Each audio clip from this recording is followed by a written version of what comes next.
ෂා කොයිතරම් ලස්සනද මේ බලන්න මේ වගේ ඩිසයින් එකක් කරන්න මේගොල්ලෝ කොයිතරම් මහන්සි වෙනවද කියලා. ඇත්තටම මට නම් හරියම ආඩම්බරයක්. මේ අපේම රටේ අපේම නිෂ්පාදනයක් නේ. බලන්න මේ නිෂ්පාදනයේ දිහා කොයිතරම් අපූර්වද කියලා.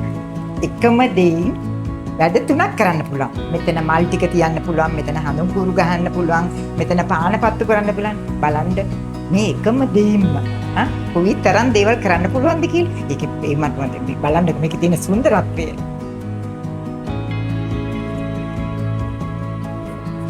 ෂා බලන්නකො මේක කොයිතරම් ලස්සනද කියලා. මේ ඔක්කොම කරලා තියන්නේ අතින්. කොයිතරම් ඉවසිලිවන්ත වෙන්න ඕනද මේ වගේ නිෂ්පාදනයක් නිපදවන්න නේ. මේ ෆොරිනර්ස්ලා හරිම ආස කරන දෙයක් තමයි මෙන්න මේ නිෂ්පාදනය. මේ බලන්නකො මේ සෙට් එක කොයිතරම් අපූර්වද කියලා. ඔයගොල්ලෝ දැකලා තියෙනවනේ මේ මූදේ ඉන්න බෙල්ලෝ. ඒ හැඩේ අරන් තමයි මේ හදලා තියෙන්නේ. ඒ හැඩේ ගත්තට මේ වගේ දෙයක් නිර්මාණය කරන්න කොයිතරම් මහන්සි වෙන්න ඕනද නේ? හරිම ලස්සනයි. හරිම ප්‍රියයි.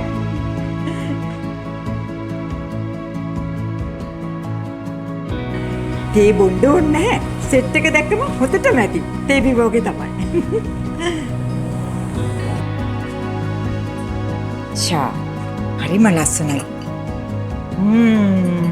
බලන්නකො මේ පාට ගැලපෙන විදිහට තෝරලා තියෙන ලස්සන. එක ඉරක්වත් ඇදේ නැතුව ලස්සනට ගානට හදලා තියෙනවා. කොච්චර සුන්දරද නේ?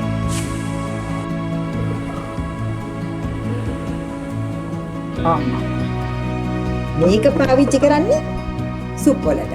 මේකට වෙනම හැන්දකුත් තියෙනවා. සුප් කරදරයක් නෑ. මේ සුප් තිබ්බා. හැන්දෙන් ගත්තා. පොකට් දාගත්තා.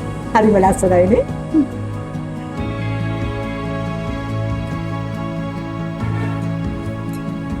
අපි දැන් මෙච්චරම කතා කරේ මේසෙට ඕන කරන දේවල්, කෑම මේසෙට ඕන කරන දේවල්, එතකොට තේ මේසෙකට ඕන කරන දේවල් නේ.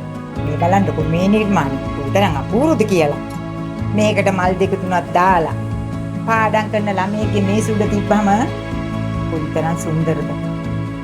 කොයිතරම් හිතට සැනසීමක් ලැබෙනවද නේ?